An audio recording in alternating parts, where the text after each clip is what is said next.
Welcome to After the Call, the podcast dedicated to the stories and struggles behind the badge, the turnout gear, and the uniform. Each week, we'll bring you a powerful conversations with first responders, mental health professionals, and advocates who are breaking the stigma, sharing their journeys, and offering real solutions. We'll talk about PTSD resilience, family impact, and the resources that can make a difference. Because the job doesn't just leave scars on the body, it affects the mind, the heart, and the people who serve alongside us. And no one should have to carry that burden alone. This is After the Call, where you'll find strength through resilience. All right, welcome to After the Call. I'm your host, Patrick, followed by Veronica, Tori, And Zach. Formerly known as Deanbag. So, real quick before we start, I just have this little quick announcement. This episode of the Afterwatch Foundation podcast is proudly sponsored by the McCrumman's Bakery, creating amazing custom decorated cookies and other sweet treats. She's not only the incredibly talented, but also proud supporter of the first responder community. McCrumman's Bakery helped kick off the Afterwatch Foundation by sponsoring our executive team's new business cards, and we couldn't be more grateful. You can find her on Facebook, Instagram. Go check her out and support those who support us. Yeah. All right, guys. How are you guys? Well, hold on that note, she's awesome. Mm-hmm. She's good people. And the cookies are amazing and delicious. Yeah. Yes. Yeah. Wait, what was the... Well, no, they are good. I mean, that's Yes. the thing is like she can do super cool things by printing stuff on there and all that stuff. So, Yeah. Mm-hmm. all right. Are we off the cookie topic? I don't think you're ever really going to be off That's cookies. true. I'm like, I could have a full year's worth of discussion on it. So on this episode, I kind of want to just talk about what we do at the Afterwatch Foundation. This is going to be our first episode that we're going to be uploading to all of our platforms and stuff like that. So I want to make sure people are aware of what we do, what we offer, how they can find us and all those things. So what do we do, Veronica? What do we do? Oh man, I feel like we do so many things now. I mean, obviously our biggest thing is awareness and support for first responders. Mm-hmm. But we have the peer support group, right? Mm-hmm. Wednesday Watchtower. Yep. And so obviously every Wednesday, virtual and in person, we'll have the peer support app, which will be really cool. Super, super cool and excited for that. We will have a connection with the emergency critical response team. Yeah, the QRF up. Yes. And so I think that's a really cool thing they do. So Yeah, glad we and- partnered with them. And to talk about that real quick, so QRF Up has a app, and you can activate it, and within seconds you're connected to a crisis counselor. Oh, wow. And they are first responder competent, so you don't have to worry that you're just talking to anybody. But that counselor will stay on the phone with you until either a crisis team, first responders show up, or they resolve the situation, which is cool. So they're taking that initial crisis mode off of our hands by dealing with that, and then we're going to step in and do the aftercare and resources and all that other stuff. So I think it's super rad. I wish there was more opportunities like that when we were working, because I don't think they had anything like that. No. Right. So and then the do you want to talk about the Peer Connect stuff? Yeah, go ahead. Okay, so with the app that we're coming up with, the Peer Connect stuff, we're going to have all of our peer support liaisons out there. Get a quick little bio on there, and once you log into the app, you'll be able to read and pick and choose who you would want to reach out to. Once you activate a ticket, it gets sent out to who you have activated for that, and they get the ticket, and once they take it, nobody knows who they're dealing with. Everything is anonymous, which is super cool. And then they kind of work with that client until we move forward. Yep. It also have access to different resources. So if you're across the country, you'll be able to reach out to some of those different resources and any information upcoming. So it'll kind of be blog style, I guess. Yeah. We have some events coming up this year. We'll talk about that in a minute. We're also trying to create more partnerships with other foundations as well as modalities. You obviously got us in contact with Ann Wilson, who is super rad. So Right. she's going to be on the podcast on the 3rd, I believe. Yeah. 3rd. Oh, yeah. So we'll be able to talk about her stuff because, I mean, when she talks about horses, like, that's no joke. Yeah, they're really cool. Mm-hmm. Yep. So I'm They're- pretty excited with that. They're really cool. They're It's like so cool. It's a big part of our life. She's like, No, it's but super simple. I've been in horses like 25 plus years, and like what was that, like a month ago? I'm like, oh my gosh, did you know you can do EMDR with horses? Like the way that they walk like activates your brain, and obviously Anne probably knows way more than me, but I just think that's the coolest thing ever. Right? It was totally Yeah. cool. Yeah. This is how she justifies us getting another horse. She's like, listen. She's like, it's for my a therapy EMDR horse. and for my competitions. Exactly. I don't hate the idea. it's one of those things where when we were walking around the stables, I think there was 18 horses. That was a ton. So she had like the mini horses all the way to a Clydesdale. Yep. Yeah. That motherfucker was big. Yep. I was like, this thing is ginormous. Yep. Yeah. Yeah, scared the shit out of me. And then I took a picture, but I didn't get the angle I probably should have. Was that with the Clydesdale?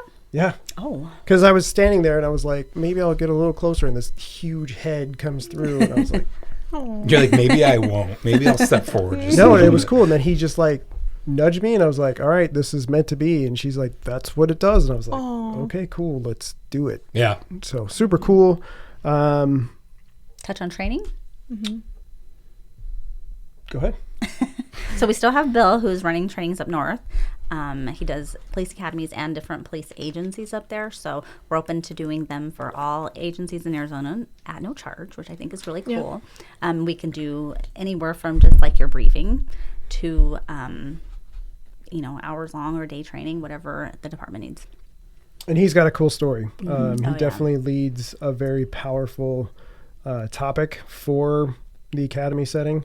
And I think it's one of those things that we don't necessarily think about, which is kind of cool. Not that it happened, but it's cool that he does that because it's definitely needed for sure. Yeah, but like that's the thing with the academy though, right? Like it's very structured and you have to have it a specific way. So being able to bring in a true outside perspective because everything's so regimented is Right. super beneficial for something like that. Yeah. Because I didn't have something like that in my academy. It was very, very much show up, do what you need to do to get through the day, go home, and like that was it. And the preparation and training for what actually comes in the real world is very different. Right.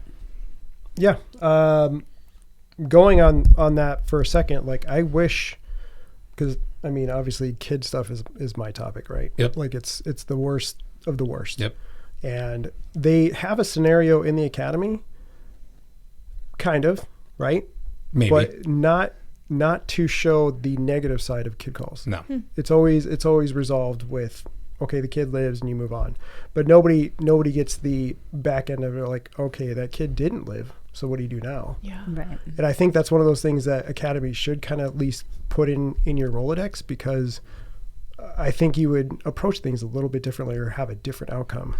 I think so. And I think part of it, though, too, is, and I think we're seeing it across the country, that departments are starting to shift and get better into the mental resilience and mental health aspect for officers and first responders. Mm-hmm. But I think the issue with that is they don't know. They didn't, like when we were going through the academy and stuff, they didn't really know Right. like the worst end and how to like, how do you train that and stuff? It's hard, right? Mm-hmm. And so they were like, hey, let's just pretend this doesn't exist during this time and stuff, and you can figure it out, because that was a lot of stuff, right? It's trial by fire. Sure. Like, hey, just figure it out. So I think as the departments are starting to get better in their knowledge, they're going to be able to roll that out. But I don't know if they're there yet outside of something like this, right? Like, so it takes an outside perspective to come in and do Right. it, Sure. because most departments are very set in their ways. Right.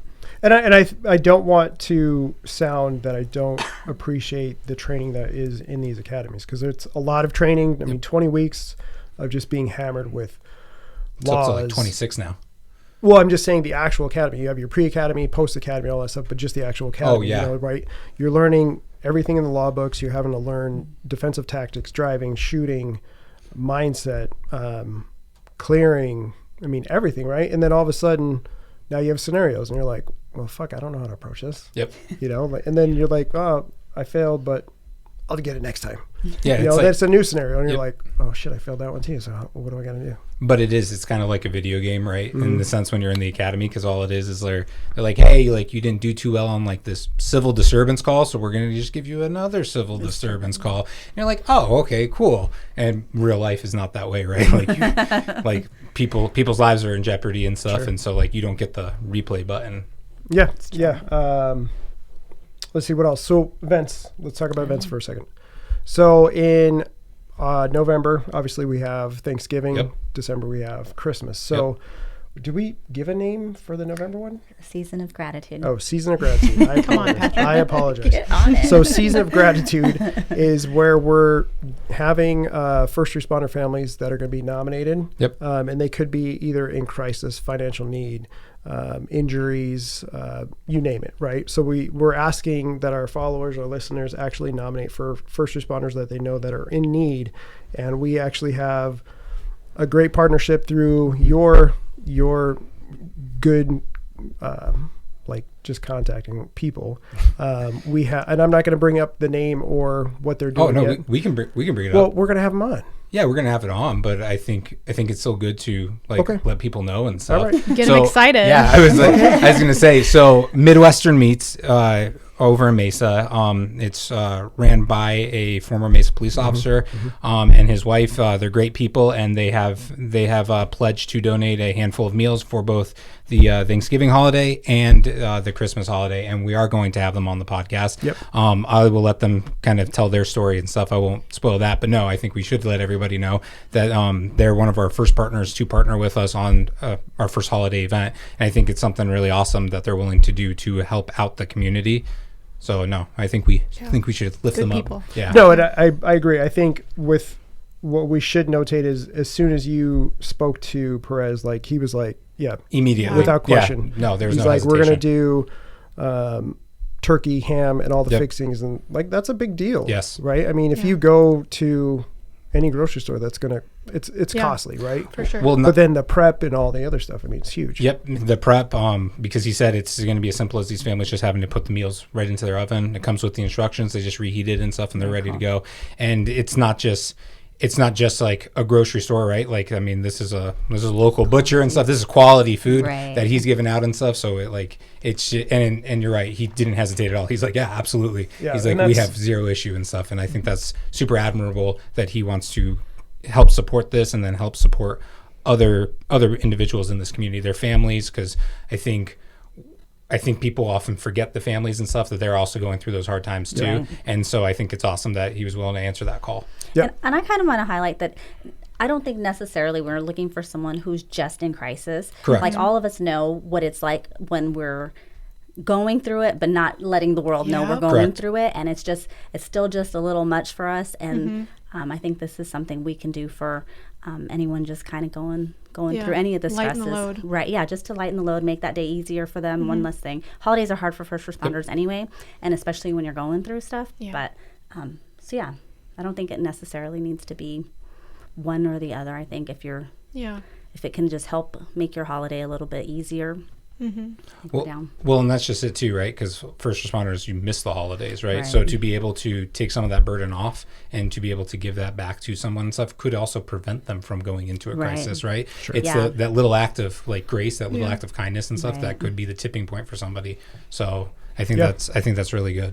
Yeah. And I want to highlight that when we talk about the first responder realm in the Afterwatch Foundation, we include police, fire, dispatch, EMS, and corrections. Right. So anybody in any of those work fields, we want nominations Yep. for, because we don't want to just highlight one or the other.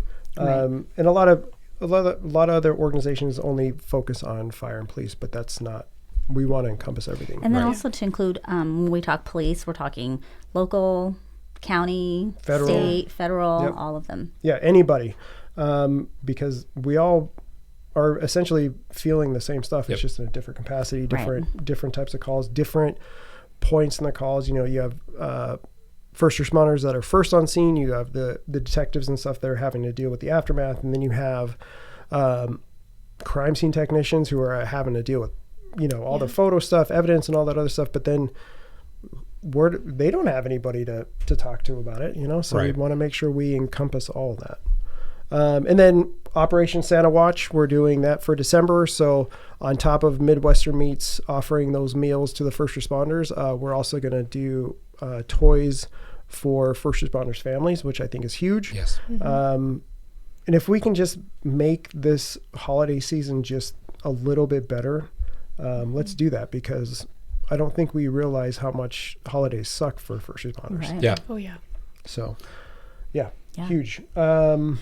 With that being said too, everyone like watching and listening and stuff, if you guys also want to go on and like donate a few bucks and stuff, a few bucks goes a long way. Right. Again, it's for this, and I think we've also talked about too, we want to be able to also show you guys like where everything's going. So we want to be able to show you guys that like, hey, this went and bought like these toys for these kids, or like this helped put this meal on and stuff. So like if you guys are able to, I mean, like times are hard for everybody and stuff, but like even a few bucks does go a long way. So like don't hesitate and stuff. And I think there is a donation on the website, right? There is. Yeah. So go to the website, go to afterwatchfoundation.com, click on donation stuff. If you can, send a few bucks. If you can't, it's okay too. Even just spreading the word, sharing Right. this, liking this, subscribing and stuff, and just sharing the positive message to get out to everyone also is a big help too. And on that donate page, I think it even broken down on different things we'd be using that money Yes. for, which is huge. Yeah. So people can see there are other things that we're using that for. Yeah. Yep. So cool. Other thing that we're doing is on Wednesdays we have the Thin Line Rock Station. So I'm a host on a radio show for there from 11 to 1. Josh, who is also part of the Afterwatch, he does his what is it? Foundation Foundation Fortified. Sorry, I was like backwards. So he does 9 to 11, and then I do 11 to 1. So it's a cool way to spread our message nationwide. So check it out. And the link and stuff is, I guess, on the website, right? It is. Right. It's on his It is. profile. Super cool, yeah. What else? What else we got? Is there anything else on there? You're the big cheese, so you should have this. But I'm only operating at like 40% today. Yeah. That's my baseline. Yeah, okay. So Generous. the other thing I want to put out there, if you know of cool guests that should have their message heard on our platform, shoot us a message on the info email, because we want to have as many different resources and different first responders on here as possible to talk about stuff. Yeah. I mean, this is the huge thing that I know everybody's got a podcast, but we want to be able to offer resources as well as give an opportunity to tell stories. So not just storytelling or crime, whatever. No, but in doing that, and us sharing our stories and sharing what we've been through and stuff, you might be able to help somebody else who's not necessarily knowing that they're in that crisis, right? And Right. stuff, and that sharing your story is possibly going to be what brings somebody to come forward and stuff, whether it's to us or another organization or just an individual and stuff, to be able to get the help that they need. Right. So like whether you know someone or you might be somebody that has a great story and stuff, like come on, try out. Yeah. Definitely check out peer support as well. I mean, you brought up that we're doing in person and virtual. The virtual component, I think, is definitely needed because we have first responders that have reached out to us from out of state. Sure. Or if you just can't make it that night because Because you whatever's live on going the other side of town. Yep. You can throw it on and be a part of it, virtually. I think that's super important. Yeah, and I think it'd be good too for anyone who doesn't know what it is, like touch upon it and stuff. So like we meet weekly, right? Like every Wednesday we meet weekly, but usually there's a topic that like is brought up and stuff that everyone kind of round tables and how they feel about it, how so on and so forth. But then there's also a debrief that goes with it, and you're usually the one leading it with Burke, and you guys basically go around the table, see how people are doing, and then like what is going on in that week of their lives and stuff that they either want to get off their chest, looking for some sort of guidance, just something and stuff. So it's not just everyone like sitting around and like necessarily like tissues in hand and stuff. Right. Like it's a learning opportunity also mixed with the ability to connect and debrief. And I think you said it and I don't know if Patrick is the one that told you and stuff, but this is your new community. Like, We had a new guy not last week, the week before, and it really stood out to me. He had retired and he was having a hard time with that, and Patrick was like, "Hey, this is your new squad now." Yeah. And I was like, "Oh, I feel that." Like, and I talk about it a lot with Zach, but like, we'll like drive away. I'm like, man, I just love those people. Like, each person has like this like special place in my heart, and I'm like so invested in them and their stories, and it's such a cool group. And they're all at different points of their journey too. Yeah. I mean, we have guys that are still on the job, Yeah. or gals, and we also have people that have been retired for years, and now things are just creeping up. Yeah. And that's what's good about the peer support is it's not trying to push you towards retirement. If that's what you need, we'll help you get through there. But if you're ready to get back to the job, let's help you get back to that job. Right. Let's help you feel better to Right. help Get you the people get you that where you need to be so you can get the right resources. Yeah, super huge. Yeah. What else? Well, we do have a couple things, hopefully in the works with family reconnection. Okay. I think that'll be really cool. We should have an opportunity coming up soon where we can send a parent and child or a couple to a retreat where they get this ranch to themselves and everything. So I think that was a great connection, and I'm really excited when we're able to put that out there. I know. Yeah, I thought it was really cool when we were kind of brainstorming ideas because in my mind it popped up. I never got to go to the daddy-daughter dance with my girl. Right. Oh, yeah. So it sucks because it's a missed moment. I can't go back, and we can't. And I mean, she's in high school now, so she's like, "Fuck you, Dad. I don't." Like, I'm not gonna go to a dance with you. But she might do something else with you, right? Right. And so Yeah. that's part of what we want to do. Yeah, so it's like, how do we reconnect first responders with their loved ones? Because we have too many missed opportunities. Right. Absolutely. And I think when we talked about it, one of the things I think in this atmosphere, we talk about couples reconnecting and stuff. And when you brought it up, we were like, wow, we don't really know of anything. We always forget about the kids, Yeah. and how much they went through because of what we were going through. Well, they're the quiet ones in the house. Yeah. You know, they're just there, Yeah. but we need to give them a voice. Right. We need to give them the ability to, talk to their parents. Yeah. The other thing too for the peer group that I forgot is we invite spouses. And the reason I like having spouses, girlfriends, boyfriends come is it gives them the opportunity to, one, see that their first responder isn't the only one dealing with that, right? So that they can also ask questions, like, hey, D-bag is yelling at me, right? No, but Zach, great dude, right? But I'm sure there was a moment where he's come home and you're like, hey, he doesn't seem right. Or vice versa, you being a dispatcher, like, hey, you're not acting right, like, what's going on? And then you start acting a certain way and you're like, well, maybe it's just this, or I'll just blow it off. But there's a reason why we act a certain way. So it gives them the outside perspective to see.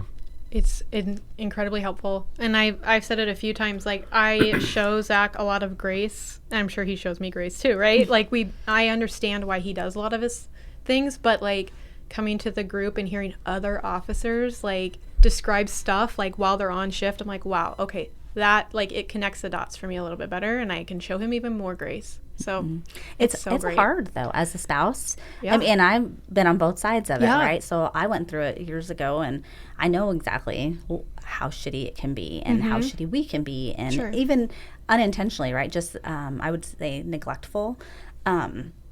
And then now, having been out of it for so long and having my husband in it, like, it is, and he is great about it, but I still notice the very slightest off moment. Yeah. And I'm just like, okay, here we go. Like, all right, how am I going to handle this one today? And it's just, it's, I don't know, it's frustrating, but it's sad, and there's so many different emotions with it. There's a lot of support. Yeah. I just love the group for that reason though.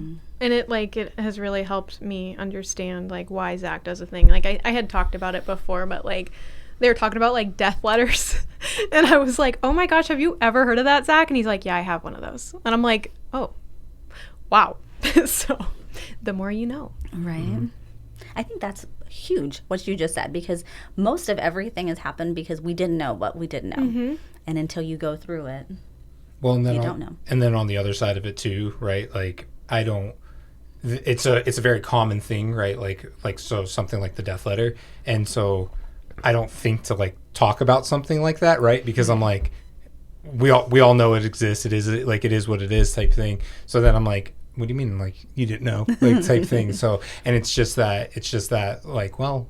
Like I probably should have said something, but like I assume, right? Because like at one point you were in the field, and like yes, you were in a different part of it, but I just assumed doesn't make it right. But that's the other side of that too. Is I think we assume like, oh, you'll know what I'm going through. Like you're married to me, you're gonna know what I'm going through, type thing. And it's like no, and like there's this thing called like feelings, and you have to like talk about them and stuff. There's so many. Yeah, I know. So Believe crazy. it or not. You just said the F word. Yeah, that's why. Yeah. So like I guess you're supposed to talk about them and work through them together. It's a really weird thing. So like I'm navigating that right now. So Well, the other thing too is if you tell your spouse, now you're making it kind of a concrete thing. Like, right.